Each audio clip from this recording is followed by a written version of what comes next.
How y'all doing? I got a quick clip for y'all from Law and Crime. Here we go.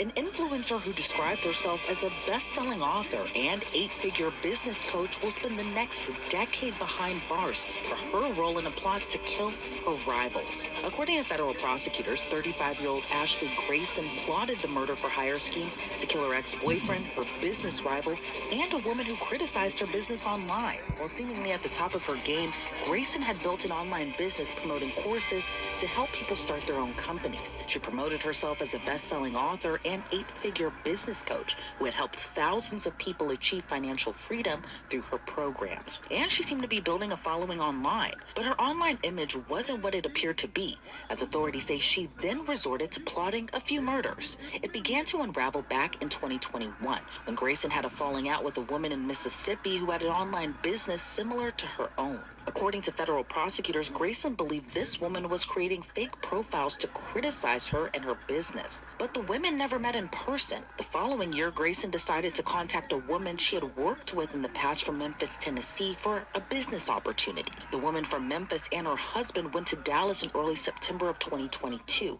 and met with Grayson and her husband. But this was no ordinary deal. Grayson explained to the couple she wanted them to kill her rival. And not just her rival, but Grayson's ex-boyfriend and another Texas woman who made negative comments about her on social media. Grayson even offered up a bounty of $20,000 for each of the killings. But what Grayson didn't realize was that couple had a secret plan of their own. They pretended to accept the hit jobs and pretended to agree to her terms, but they were secretly recording her to turn the evidence into police. On September 10th of 2022, the Memphis woman video recorded a call from Grayson, where Grayson confirmed she wanted her business rival killed as soon as possible and offered an extra $5,000 if she carried out the murder in the next week. The couple then staged a video to make it look like they had attempted to carry out the murder. According to prosecutors, the Memphis couple sent Grayson a video that showed police lights in the background from an unrelated incident. The couple reportedly demanded half of what was promised to them, which was $10,000. And while thinking the couple truly tried to carry out the murder, Grayson paid them the $10,000 for their, quote, failed attempt. But by July of 2023, Grayson and her husband were both indicted by a grand jury on one count of use of interstate facility and commission of murder for hire. Grayson and her husband pleaded not guilty to attempted murder for hire, and the case went to trial in March of this year. After the week-long trial, the jury convicted Grayson, but in a twist, the jury acquitted her husband. In October, Grayson was given the max sentence of 120 months or 10 years in prison. And because this is a federal case, she will not be eligible for parole. The acting U.S. attorney for the Western District of Tennessee issued a statement after Grayson's sentencing, writing, quote, "This was a 21st century crime where online feuds and senseless rivalries bled into the real world. The defendant tried to hire someone to murder a woman over things that happened exclusively over the internet. Fortunately, no one was physically hurt in this case, but the victim and her family still felt a severe and emotional impact as a result of the defendant's actions." I'm joined now by Detective Eric Barnes with Dallas PD. Eric, thank you so much for joining me today.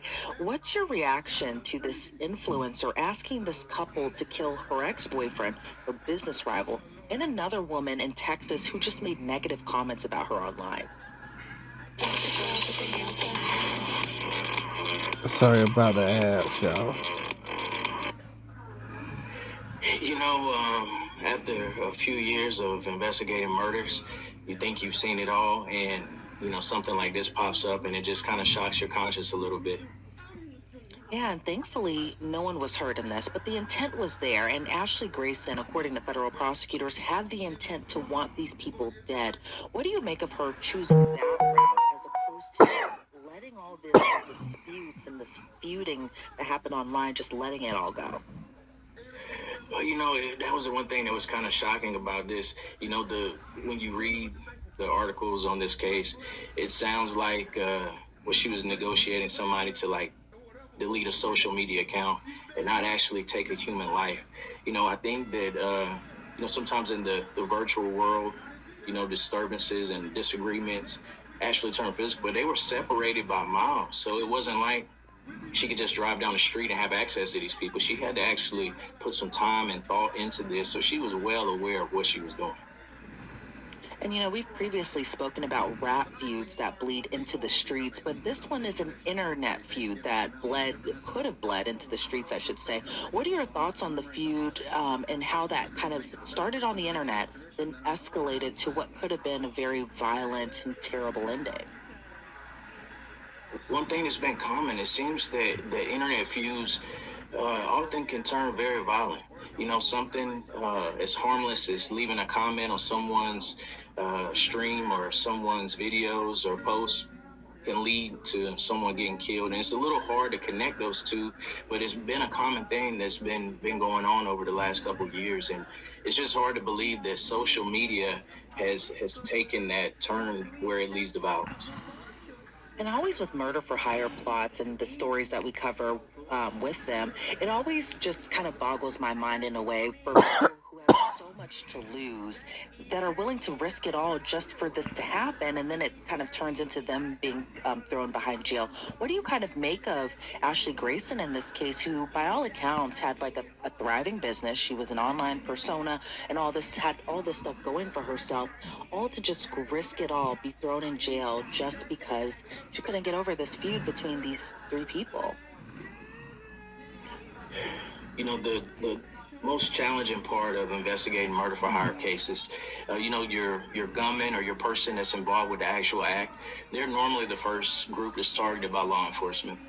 So typically, if the case is going to have any success at all, you're able to get the actor that actually carries out the murder. But to be able to work a level beyond that and go and get the mastermind is what all investigators try to aim for. Those are the most difficult cases to solve and actually get to that part, because in the part where she sat back, she planned, she conspired, she drew up how this was going to be carried out. She also included the fact that she wasn't going to get caught, and she did everything that she could to kind of insulate herself from her perspective. But I think sometimes in these cases, the people that actually play in these cases, they're not criminals. And I think that actually worked against her. She tried to put together this elaborate plan, and from her day-to-day business, she's a social media personality, and she's not an actual killer. And what do you make of this Memphis couple who kind of helped stop what had even happened? Instead of carrying out this plot, they went to the police instead. Well, you have to know your characters. You have to know your actors, and she obviously had them drawn out to be someone totally opposite of who they were. It's a risky thing to reach out to someone and ask them to kill somebody for you. So you have to very well know who it is that you're talking to and asking for that. For her to reach out and then fly them back, and then also to commit the act in furtherance. They requested extra funding in lieu of carrying it out, and she gave them half up front. So she obviously trusted these individuals. Why do you think she was so trusting of this couple not to even turn her in? Lo and behold, one of them is recording her, turning this evidence over to the police. But why do you think she was just so open and brazen about just kind of wanting this murder to be committed? Welcome to Bed Bath & Beyond, home to festive finds, great gifts, and hosting must-haves. We've been making holidays easier since 1971. And thanks to our online store, our aisles are endless. So I would say they may have had some conversations in the past about certain things. Obviously, she felt like they had some commonalities, some common grounds, and she could open up and confide in them. But that ended up being her downfall. For sure. And are you surprised when the case actually did go to trial that Ashley Grayson's husband was acquitted on the charges, but Ashley was found guilty? I'm actually not surprised. These cases are very complicated to work. If Ashley is the one that's negotiating, even if her husband is sitting there, if he's not the one leading these conversations and actually trying to get them to commit to this verbal contract to commit this murder, and he's just present, his presence alone is not enough for him to be charged with this crime or actually found guilty. So it is very complicated in these cases to prove up all the elements needed to carry out this conspiracy. And are you surprised she was only sentenced to 10 years given this conspiracy to kill three people? Yeah, that's what I can't figure out. Why is it only 10 years? And the reason I was silent, cause I was sitting there trying to figure out, get all of this and whatever. But why only 10 years? I can't figure that out. She even made this payment to the couple for the attempt. Well, in researching the statute, And not just why 10 years, but why did an internet beef have to go this far? just for the conspiracy, if no one is injured, your penalty level is fairly low versus a significant change in that if someone is actually harmed or murdered. So, being that no one was hurt or killed during this criminal episode, her sentence reflects, a 10-year slap on the wrist for something because no one was actually hurt. And a lot of us live our day to day lives a lot of times on the internet. And I know for viewers, for followers, it's very easy to kind of have this idea of this internet persona, this internet personality that you may see on your For You page or on your timeline and that sort. But then, we've been seeing kind of a lot of cases that have been coming up recently of these social media personalities and influencers who do commit these terrible crimes. What do you kind of make of just the whole internet persona and then kind of the real person that is behind this platform and behind this camera phone as well too? I think with internet personas, people can kind of get lost in becoming this larger than life figure and trying to maintain and keep up with this image they created behind a keyboard. And I think it becomes very disturbing when an individual actually loses who they are in real life, get caught up in this virtual world where they feel like, okay, I am this person and someone is being disrespectful to me. So how do I address that?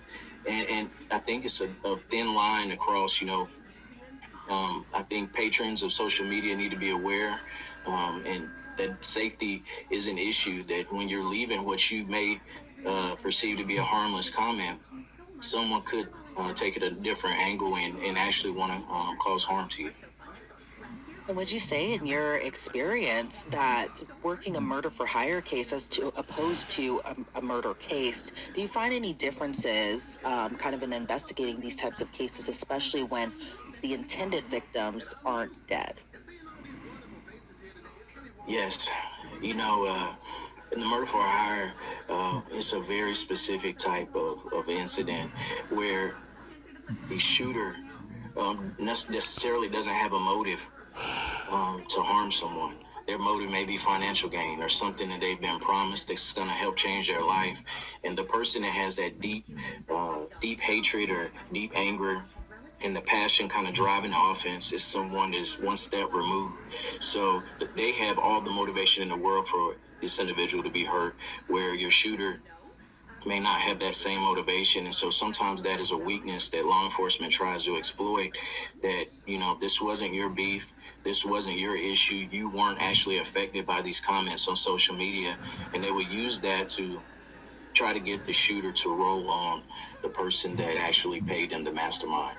But in this case, the people that were hired to actually carry out the murders did the right thing.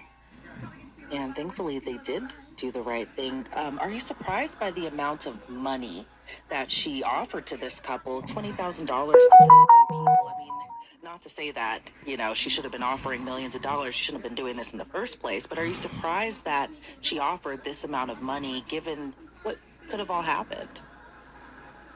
Yes, I think that, looking back on it, $20,000 ultimately is what cost her 10 years of her life. And to think that you can put any dollar amount on someone else's life is kind of alarming. But she was Yeah, willing for them not only to do it once, but three different times. And I think that speaks very largely to her character as an individual. it does. Yeah, very, very twisted case indeed. Detective Barnes, thank you so much for joining me today. I really appreciate it. Before we sign you off, though, is there anything else about this case overall that you would like to add? I think that this case, and just looking at it overall, so many times we are on the opposite side of this case where we're knocking on someone's door, informing their family that their loved one has been killed. And, deeper into the investigation, you find out that it was a senseless meaning. So this is actually a win, I think. This is a time that law enforcement can celebrate that they actually came across some good citizens that were willing to step up and do the right things, and she was able to be taken off the street before someone lost their life. So kudos to law enforcement and also to the couple that reached out. Detective Eric Florence, thank you so much for your insight into this case. I really appreciate it. Thank you. It's unclear at this time where Ashley Grayson will be serving out her federal sentence. Online records show she is not in custody with the Bureau of Prisons. Reporting for Law and Crime, I'm Elizabeth Milner.